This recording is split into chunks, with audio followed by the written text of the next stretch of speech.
Então, nós vamos abrir agora a palavra, quem tem a Bíblia. Quem não tem, pode acompanhar com quem está do lado, ou abrir os ouvidos, quem está em casa, para ouvir a palavra de Deus. Porque a palavra é que cura, que liberta, que faz milagres na vida da gente. É Deus quem faz. E quando Ele fala, nós ouvimos e escutamos. Então, vamos ficar de pé para a gente... Abre em Mateus, capítulo 7, versículos de 24 a 29.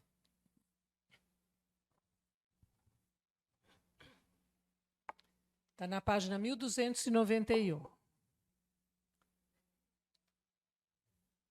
Mateus 7, 24 a 29. Todo mundo já se achou, e quem está em casa, ou no carro, ou onde você estiver, e estiver sem Bíblia, abra os ouvidos e o coração para ouvir aquilo que Deus fala com você, comigo hoje.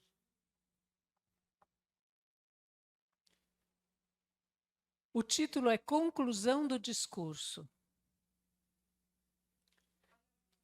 24 a 29. 7, Mateus 7.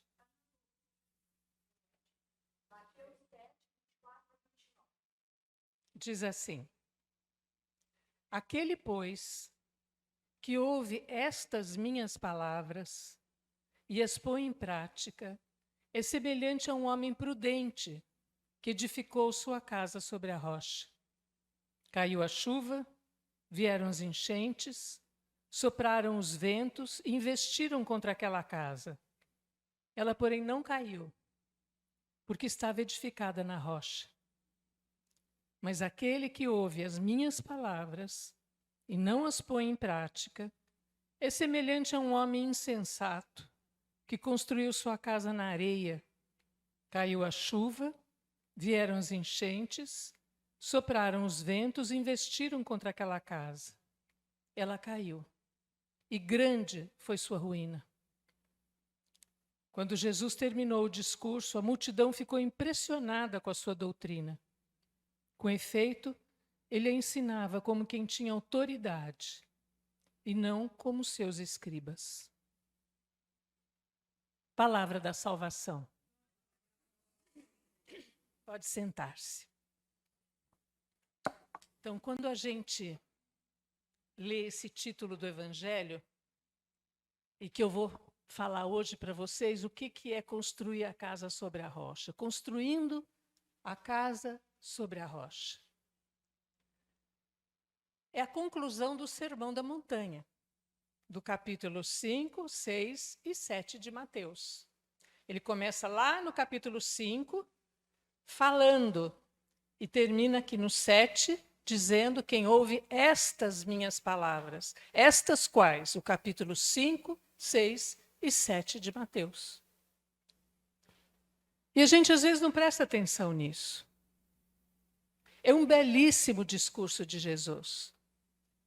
E ele começa lá no início, falando das bem-aventuranças, que nós ouvimos no domingo anterior, não o passado, o outro. Depois o domingo passado continuou com sal e luz, né, da terra, e esse domingo vai continuar ainda esse sermão, que é muito importante, porque é o resumo de todo o Evangelho.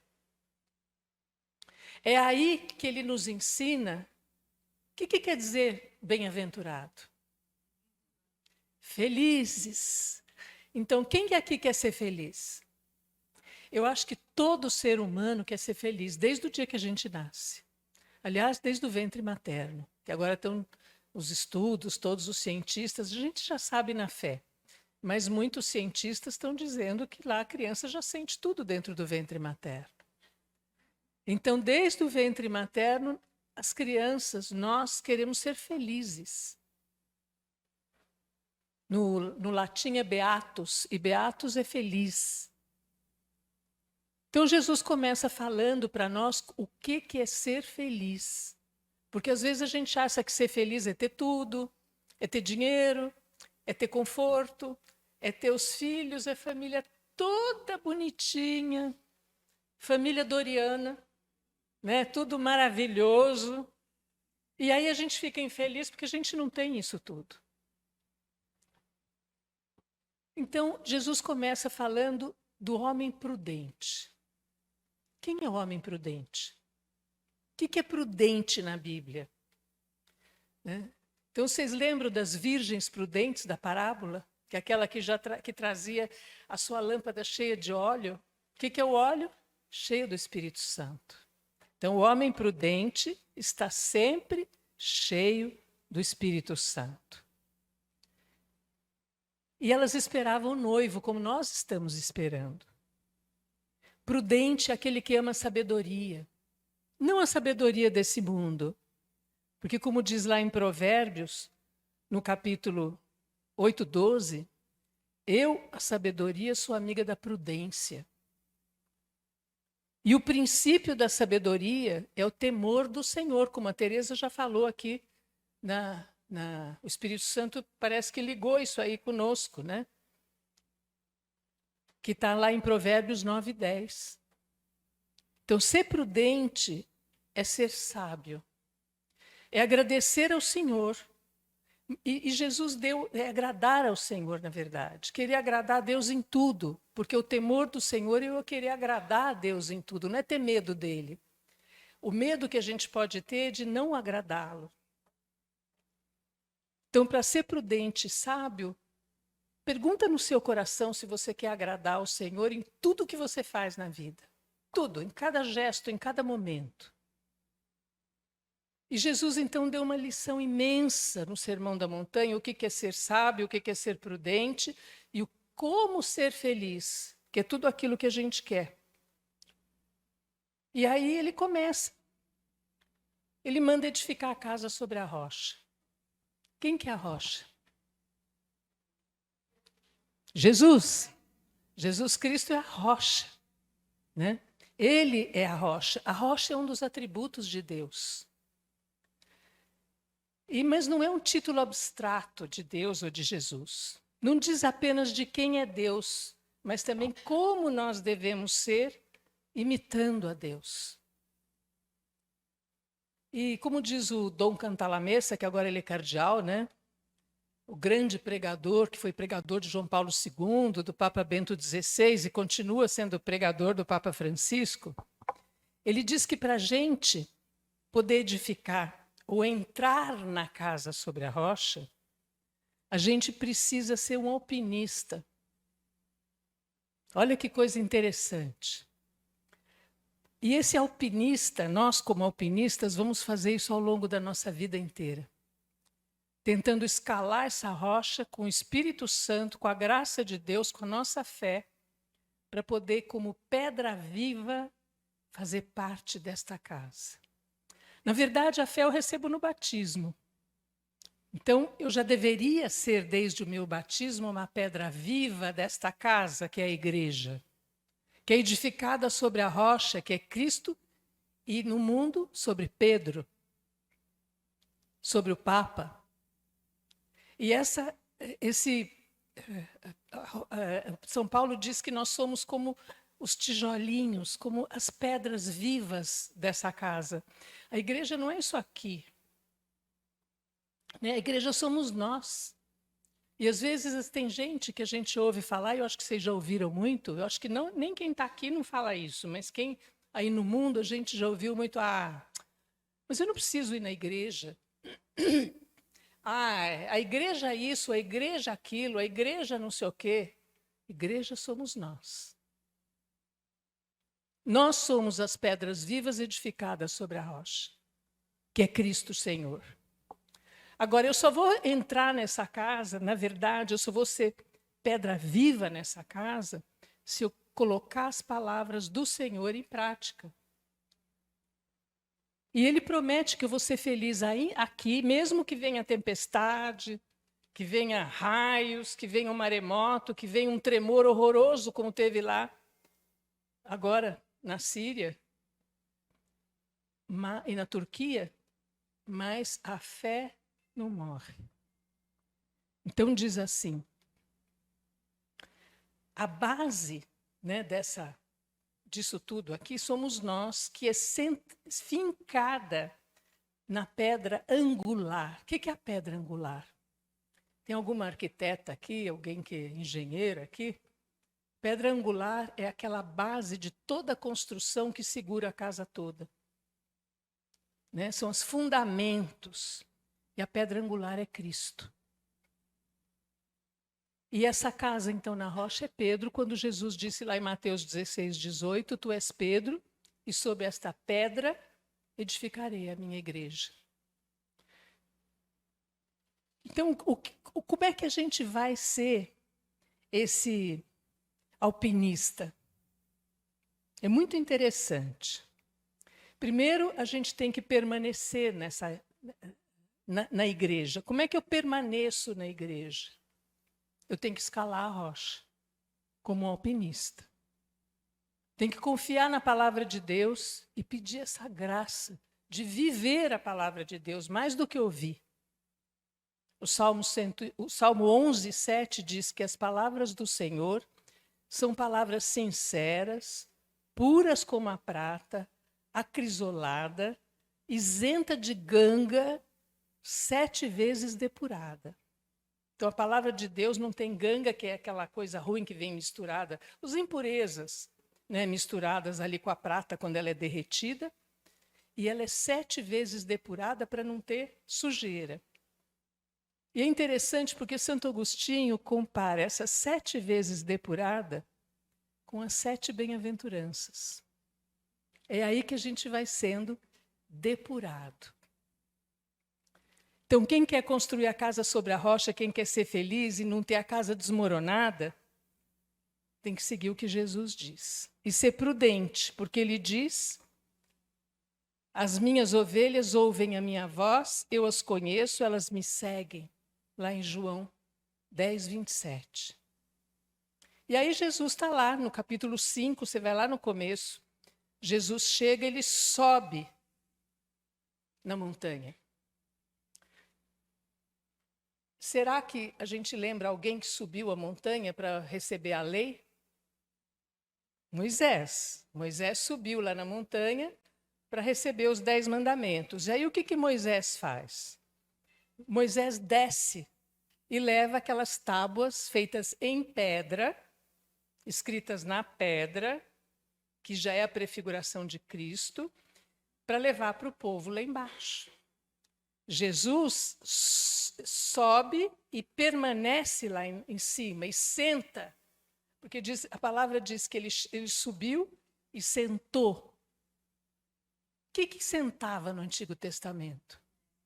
O mestre, quando pregava, sentava para pregar. Então ele sobe a montanha e agora, como um novo Moisés, ele senta para dar a nova lei. Para que nós sejamos felizes, porque a lei antiga não fazia ninguém feliz ainda.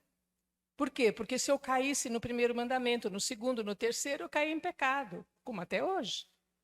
Só que Jesus vem dar a graça, vem dar a presença dele para cada um de nós. Então, quando o alpinista sobe, escala uma rocha, o que ele faz? Alguém sabe? Ele pega um gancho, né, e ele martela na montanha, põe a corda dele para ele ir subindo. Então, Jesus dá o primeiro gancho para nós. Qual que é o primeiro gancho? E eu não vou falar bem-aventurado, eu vou falar feliz, que é para gravar bem no coração da gente. Feliz o que tem um coração de pobre. Esse é o primeiro gancho. E aí, o que é isso? Então, Deus dá pela graça, porque sozinho a gente não consegue nada. Deus dá pela graça dele, através do Espírito Santo, o dom da humildade para aqueles que quiserem. Ser humilde. Saber que nada... Humilde não é ser assim. Ah, eu não sei falar. Ah, eu sou tão coitada, eu não tenho dom nenhum. Ah, eu sou tão pobrezinha. Isso não é ser humilde. Isso é querer elogio, na verdade. Né? O coração do humilde é aquele que sabe que tudo vem de Deus na vida dele. Que ele depende inteiramente de Deus para tudo. Que ele quer depender de Deus o tempo todo. Quer que a vontade de Deus aconteça na vida dele. Esse é humilde. E o que Jesus fala? Feliz esse que é humilde, porque dele é o reino dos céus.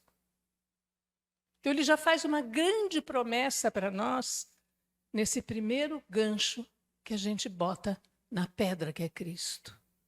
Porque eu quero ser dependente de Deus em tudo da minha vida. Leva-me aonde o Senhor quiser. Faz de mim o que o Senhor quiser. Só me dá a tua graça, porque sozinha eu não consigo nada. Aí vem o segundo gancho, que a gente vai pôr ali. Já subiu um pouquinho. Aí vem o segundo gancho. E aí esse segundo gancho parece tão esquisito, porque Jesus fala, feliz aquele que chora. Uau! Feliz aquele que chora. Como assim eu sou feliz se eu choro? Eu sou feliz, sabe o quê? Quando eu choro de arrependimento pelos meus pecados. Eu sou feliz quando eu choro pelo mal que eu fiz a Jesus ou aos outros. Eu choro porque é penoso eu resistir às minhas próprias fraquezas, os meus vícios, superar um hábito mau que atrapalha a mim, atrapalha o pessoal da minha casa, atrapalha todo mundo.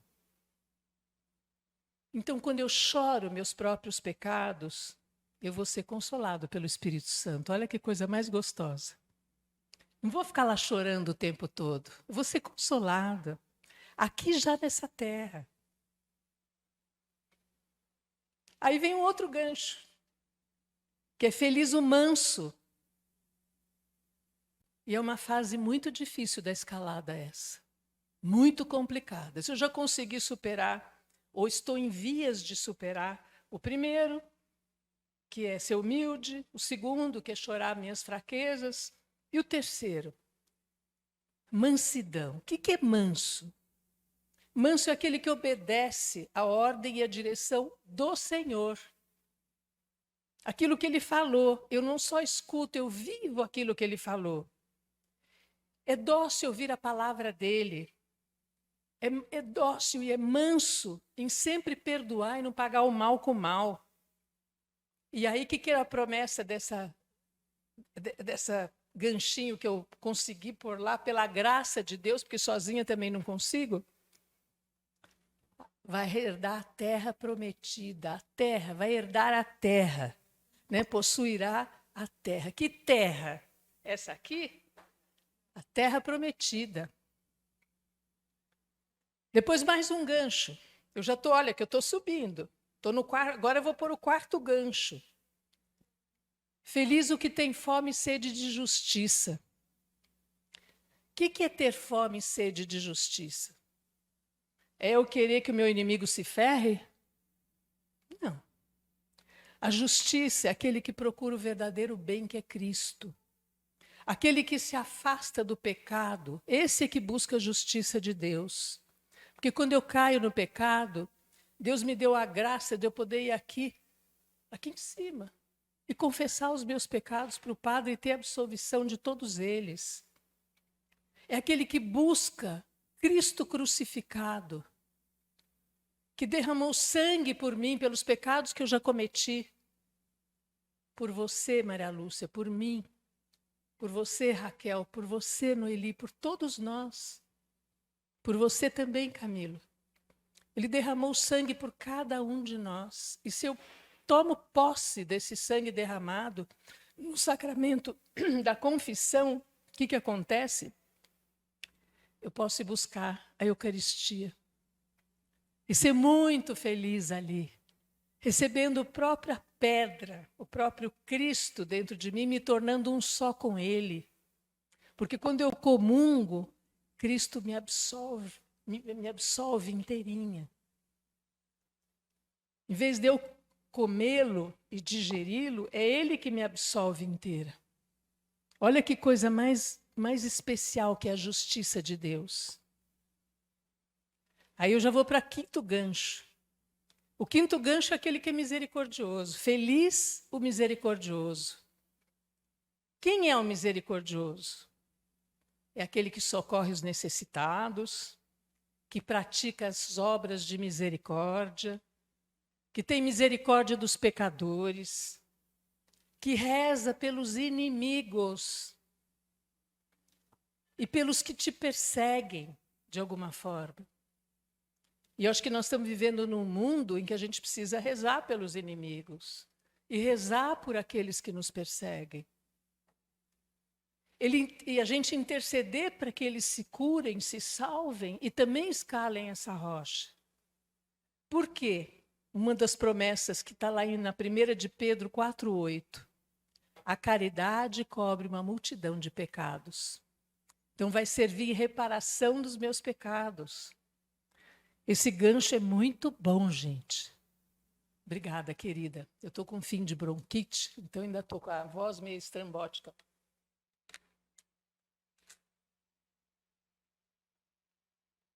Então, a gente não precisa mais guerrear com ninguém.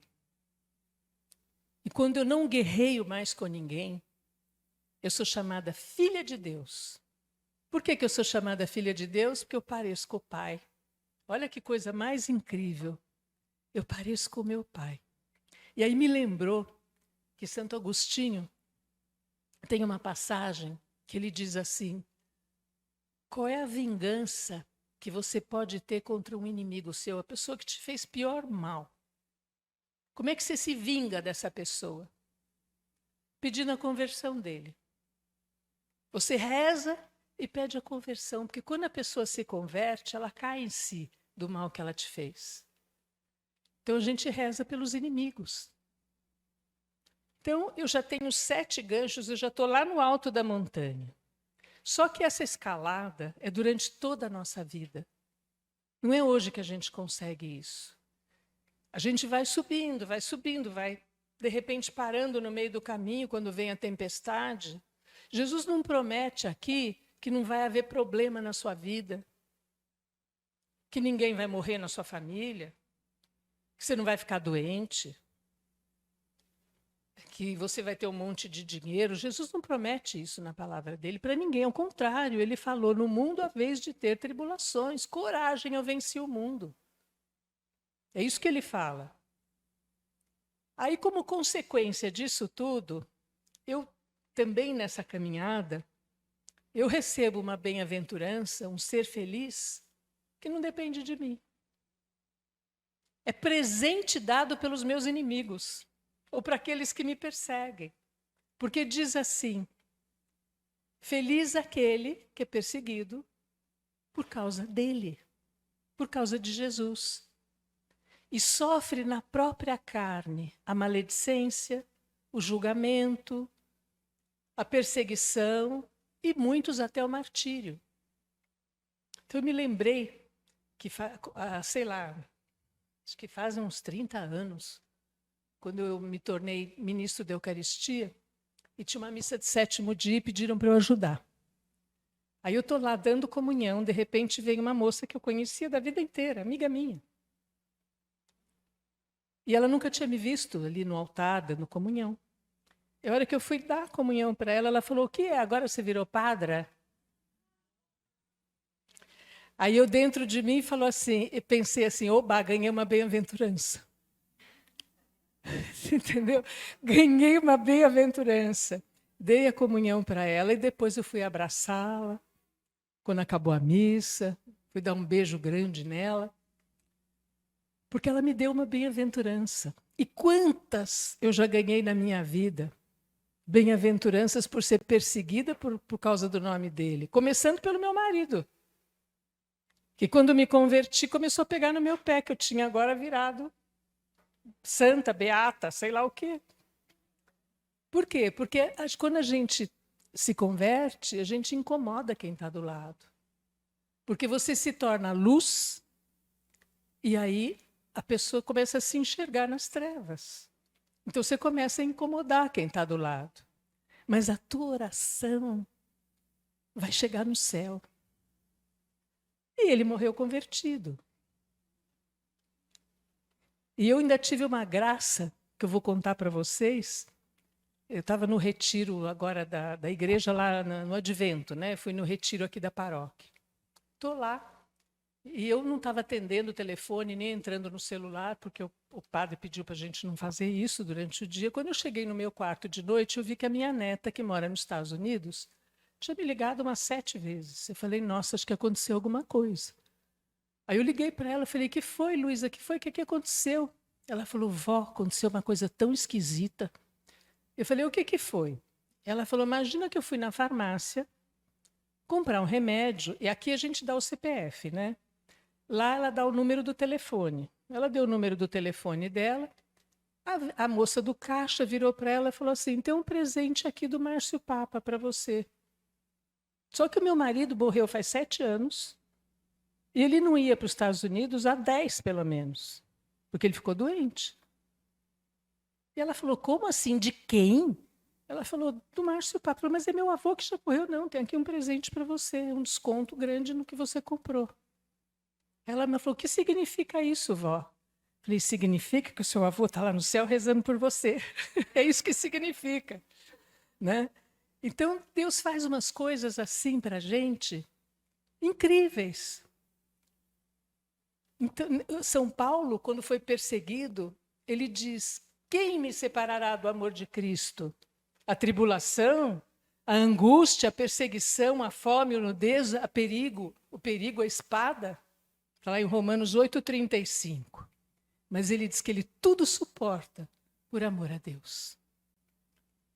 Então Jesus continua sempre falando bastante lá do alto da montanha. Ele não parou só aí. Domingo passado ele fala do sal e da luz, que nós temos que ser sal na terra e luz do mundo. Por que ele fala a gente para ser sal? Acho que vocês devem ter ouvido bastante homilias no domingo, né? Mas eu vou dar um tracinho assim. O sal, o que ele fazia na época de Jesus? Ele preservava os alimentos para não estragar, não é isso? Então ele era algo que preserva, né? E nós no mundo temos que ser esse sal para preservar a presença de Deus nesse mundo em nós, a palavra dele. E tem mais uma coisa que o sal fazia naquela época. Os judeus, quando iam lá no templo oferecer os sacrifícios, dos grãos como eles faziam, né? do vinho como eles faziam, e depende dos animais, eles punham um pouco de sal em cima. Então o sal já era o símbolo do sacrifício. Então eu, como sal, eu preservo, eu estou preservando o mundo de cair no pecado e oferecendo a minha dor, as minhas dificuldades como sacrifício a Deus na cruz dele. E luz, quando eu estou cheia do Espírito Santo, e os outros podem ouvir, ver em mim a presença de Deus, não tanto o que eu falo, mas o que eu faço. Porque não adianta eu vir aqui e fazer toda essa pregação para vocês e eu sair dessa porta fora e dar um contra-testemunho horroroso para todo mundo que me conhece. Na minha casa, na minha família. Sabe, saio daqui, alguém fecha meu carro, já xingo, já faço alguma coisa. Ou não gosto de tal governante ou do outro governante, aí eu xingo, quero que a pessoa morra. Não. Isso não é testemunho. Inclusive aqui, antes dele falar essa passagem da casa sobre a rocha, ele diz assim, nem todo aquele que me diz Senhor, Senhor entrará no reino dos céus, mas sim aquele que faz a vontade do meu Pai que está no céu. E no Sermão da Montanha é isso que a gente tem que fazer. Ser luz, ser perdão, ser misericórdia. E ele vai continuar o Sermão da Montanha falando, e nós vamos ouvir um pouco nesse domingo, do perdão. Que a gente não pode consentir na raiva. Raiva, quem sente raiva aqui? Todo mundo, até Jesus sentiu raiva. porque é um sentimento humano. Só que a gente não pode consentir na raiva. O que é consentir na raiva? Eu te xingar, eu desejar o mal para você, pagar o mal com o mal. Isso é que é eu consentir, eu matar uma pessoa, me vingar, falar mal daquela pessoa. Isso é, é quando eu consinto. Então eu tenho que... Jesus manda eu perdoar e não consentir na minha raiva. Não chamar o irmão de raca, como ele diz ali, de idiota, né? Ele nos pede, então, para a gente ser perfeito, como o Pai do céu é perfeito. Ele manda a gente fazer boas obras, não para ser elogiado. Olha como ela é generosa, ela dá um monte de dinheiro para a igreja. Mandou botar um sino lá e pôs o nome dela embaixo. Não é isso que Deus quer de mim. Ele quer que no escondido do meu coração e da minha mão, que a minha mão esquerda não saiba o que deu a direita, ou é o contrário. Agora eu já não sei se a direita não saiba o que deu a esquerda. Acho que a esquerda não saiba o que deu a direita, né? Então, o que eu fizer de obra de misericórdia não é para ser elogiada. Isso é que ele quer que a gente faça. Ele fala do jejum também. Quanta gente fala, não, agora é um tempo que a gente tem que jejuar e orar, jejuar e orar. Não, eu estou fazendo jejum, eu estou fazendo... O jejum é um segredo. Eu faço jejum no segredo, eu não preciso contar para os outros o que eu estou fazendo. E o jejum, normalmente, não é ficar sem comer. Né? Tem pessoas que, a doutora minha está aí, que estão ou doentes ou mais velhas, que nem devem ficar sem comer, que faz mal. Pessoas que estão frágeis, não pode ficar sem comer, mas tem outro tipo de jejum. Tem jejum de ficar falando muito, tem jejum de ficar no celular o tempo inteiro, tem jejum de ficar só na Netflix o tempo inteiro vendo série e não rezar. Tem vários jejuns que a gente pode fazer e que agradam a Deus. Ele fala também para mim não juntar tesouro na terra. Está preocupada com o meu dinheiro sem parar. E ganhar mais, e ganhar mais, e ganhar mais. E ficar arrasada quando eu perco. Porque isso pode ser roubado. Pode vir um ato qualquer de superior e eu ficar sem nada. Pode ou não pode? Então eu não tenho que estar com a minha cabeça no dinheiro. Depois ele fala do olhar mal. O que é o olhar mal? É a cobiça. Ah, como eu queria ter o que a Maria Lúcia tem. Ah, como eu queria ter o que a Teresa tem. Ah, como eu queria ter não sei o quê. Ah, tá. No fundo é inveja. E a cobiça de querer sempre mais. Nunca estou satisfeita com aquilo que eu tenho. Porque a gente não pode servir ao dinheiro e a Deus.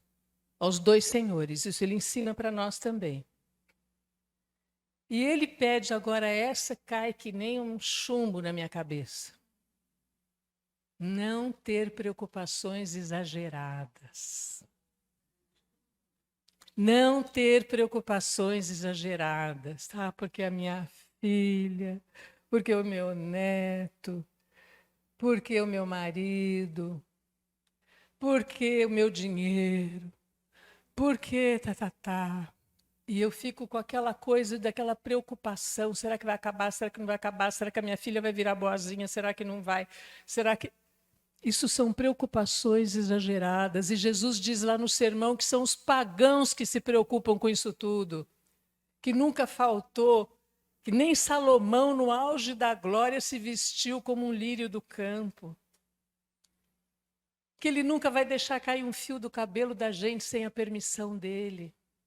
Mesmo que eu passe por um furacão ou por um terremoto, nunca ele vai deixar. Só que a nossa tendência é pensar no aqui e agora, no físico. Mas Jesus está falando para nós da vida eterna. Como a gente chega na vida eterna. Buscar em primeiro lugar o reino de Deus e sua justiça. E todas essas coisas vos serão acrescentadas por acréscimo. A cada dia basta a sua própria preocupação. Não adianta eu ficar preocupado com o que vai acontecer daqui 1 mês, daqui 2 meses, daqui 3 meses, daqui a 5 anos. Eu tenho que me orar pelo que hoje eu possa viver e consagrar o meu dia na mão do Senhor, hoje, agora, aqui. E aí o Dom Cantalamessa fala para a gente precisamos agarrar na rocha para conseguir isso tudo, porque sozinha a gente não consegue. A gente tem que estar agarrada em Cristo, agarrada na rocha que é Ele. E como que eu me agarro na rocha? Quem são esses ganchos que eu botei na rocha? O Espírito Santo que me segura. É a graça de Deus que segura, porque eu por mim não posso nada. É só pela graça que eu consigo as coisas. E aí ele fala para a gente olhar para os alpinistas.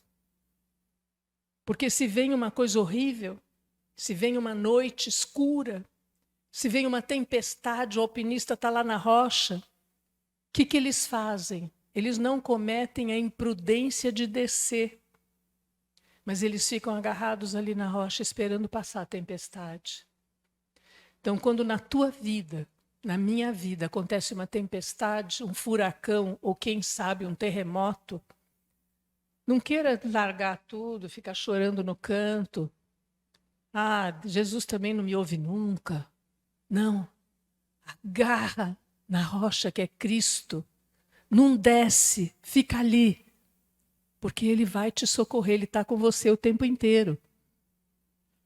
Aquele que está assim agarrado na rocha, fica esperando ali a tempestade passar. E vai passar, porque tudo passa. Então, construir a casa sobre a rocha é isso que Jesus ensinou. A gente vai construindo a nossa casa ao longo da vida. Mas a casa também é a igreja. E nós, como é que eu construo essa casa sendo igreja que já está construída sobre a rocha? Eu me torno, quando eu vou subindo esses degraus, eu me torno, esses lances, né? Eu me torno uma pedra viva, um tijolo vivo da igreja. Uma pedra viva ali. Que faz alguma coisa, que serve o Senhor na igreja. Seja no que você puder.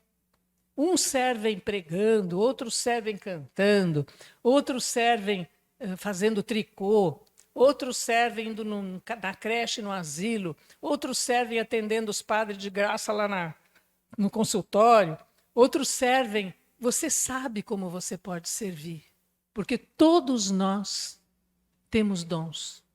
Não tem ninguém aqui que não tenha um dom. Você pode servir só rezando pelos outros, sendo intercessora.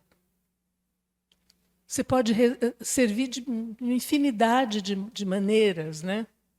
Mas, na humildade, no primeiro degrau que você subiu lá, saber que sem mim nada podeis fazer, que Jesus falou. Sem Ele, eu não consigo nada. Ele falou lá naquele sermão da videira, né? Que a gente tem que ficar ali preso na videira. Sem mim, nada podeis fazer, que está em João 15, 5. Portanto, nada de preocupações exageradas. Fica firme, agarrada na rocha, na igreja, na palavra, na doutrina, nos sacramentos. E assim, quando acontecer esse furacão, esse terremoto na sua vida, a casa não vai cair. Você não vai perder sua fé. E Deus vai estar lá te ajudando. E aí tem uma história de São Francisco que eu gostei muito. Estava estudando, de repente me caiu isso. São Francisco passou por um tempo de grande escuridão, onde ele não via mais a presença de Deus. Por quê? Porque no final da vida dele, ele viu que aquela regra que Jesus tinha dado para ele, feito aqueles mosteiros, os monges não estavam seguindo. E ele começou a ficar desesperado.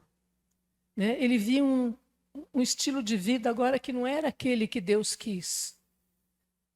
Então, quando a gente vê a nossa família também, tudo meio que de qualquer jeito, às vezes bate uma dor aqui no peito da gente, um desespero de falar, nossa, até quando? Será que não vão aprender nunca?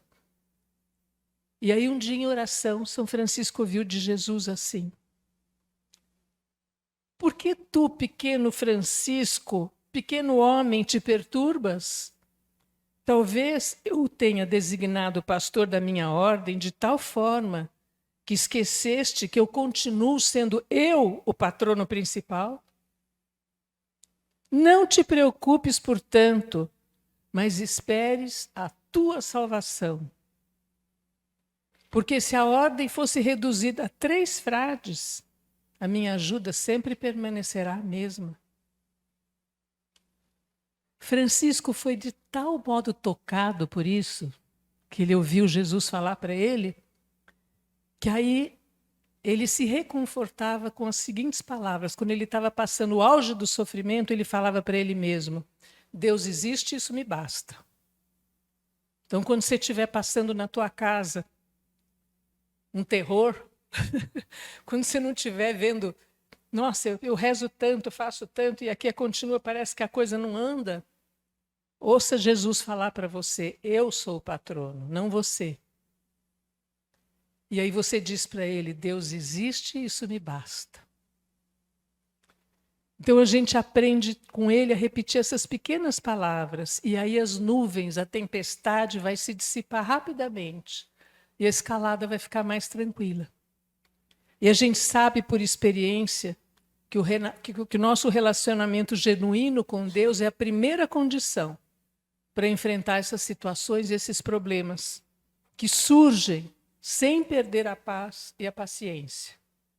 Então a gente tem que também ouvir um pouquinho do que São Bernardo e Santo Inácio falaram, que cada vez que eles passavam uma coisa horrível, eles estavam lá sofrendo que nem... Nossa, o que eles falavam? Ah, o que é isso diante da eternidade? Então são 2 coisas para a gente falar. Deus existe e isso me basta. E quando eu estiver lá querendo sossobrar, né, afundar, cair da minha escalada, a gente falar assim: o que é isso diante da eternidade? Às vezes briga de família, tantas coisas, né? O que é isso diante da eternidade? A casa construída sobre a rocha já existe, gente, como eu falei para vocês. Entra nela. Seja uma pedra viva dentro da igreja. E você possa ser um testemunho, uma luz de Cristo para aquelas pessoas que dizem: ah, essa igreja aí já era. Que você possa ser essa pedra viva e ficar firme na rocha que é Cristo. E o que ele falou para Simão Pedro? Tu és Pedro, e sobre esta pedra edificarei a minha igreja. Então a pedra é Cristo. No mundo, ela continua sendo Cristo, e a casa construindo sobre a rocha é a igreja, a qual eu sou um membro, porque eu sou uma pedra viva. Essa é a receita para ser feliz. Quem quer? Eu também. Então agora nós vamos rezar, porque sem mim nada podeis fazer. Sem o Espírito Santo, nada vai poder acontecer nas nossas vidas. Sozinha, não posso nada. Senhor, eu quero pedir para cada um que está aqui agora. Vocês fechem os seus olhos. Vejam a rocha, que é Cristo. Veja a tua escalada. Tudo que você está tentando. E que é difícil, muito difícil. E nos tempos que nós estamos vivendo, é muito difícil. Com essas ideologias de gênero, com esse negócio de aborto, com os governos querendo se matar, com toda essa situação que a gente vive. Mas Cristo está presente. Coragem. Coragem. Olha para cima. Olha para a pedra que é Cristo e olha para o céu, para a vida eterna. Fala: o que é isso diante da eternidade? Siga aquilo que Cristo está falando para você. Leia depois o Sermão da Montanha, os capítulos 5, 6 e 7 de Mateus. Leia na tua casa. Medita nesses capítulos. Não deixa hoje só o que eu falei aqui, porque eu falei muito pouco. E ali tem cada momento, cada dificuldade. Jesus tem uma resposta para cada situação da sua vida, da minha vida. Eu vou pedir a força do Espírito Santo sobre vocês agora. Vem, Espírito Santo de Deus. Vem com todo o teu poder e glória. Vem dar a graça em cada coração que te ouviu hoje, tanto os que estão aqui quanto os que estão em casa. Derrama a tua graça para a gente conseguir subir, escalar essa pedra. Um passinho por vez. E quando vier a tempestade, Espírito Santo de Deus me agarra, me põe grudada na rocha que é Cristo. Não me deixa descer dela. Não me deixa cair. Que eu possa sempre olhar para o alto, sabendo que eu tenho uma casa construída na rocha, que é a igreja, e depois uma casa no céu, onde o Senhor diz que eu tenho uma morada, que o Senhor preparou para mim.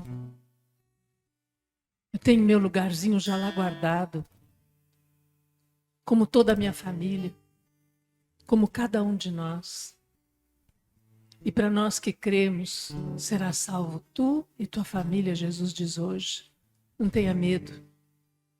Vá em frente, segue em frente. Manda embora as preocupações exageradas. E vamos ouvir a música agora, enquanto isso você vai no seu coração.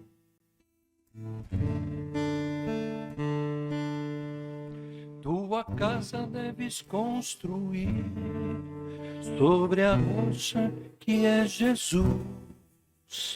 Virá o vento e a tempestade, mas nada deve destruir o teu trabalho na edificação, consolidado com poder na fé.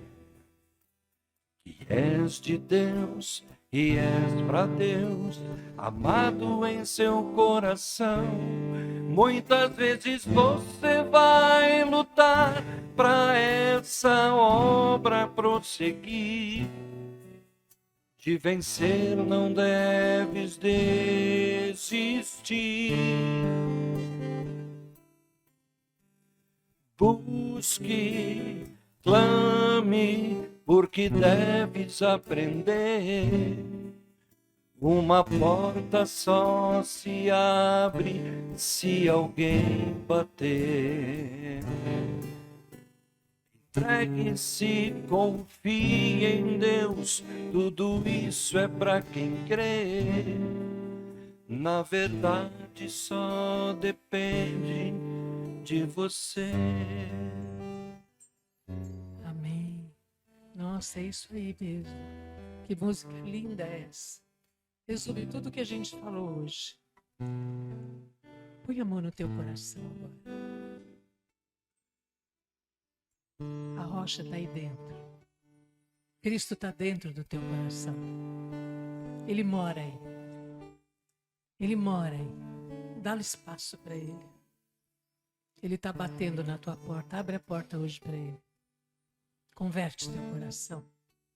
Não queira descer no meio do caminho. Vem, Senhor. Vem ficar conosco. Amém.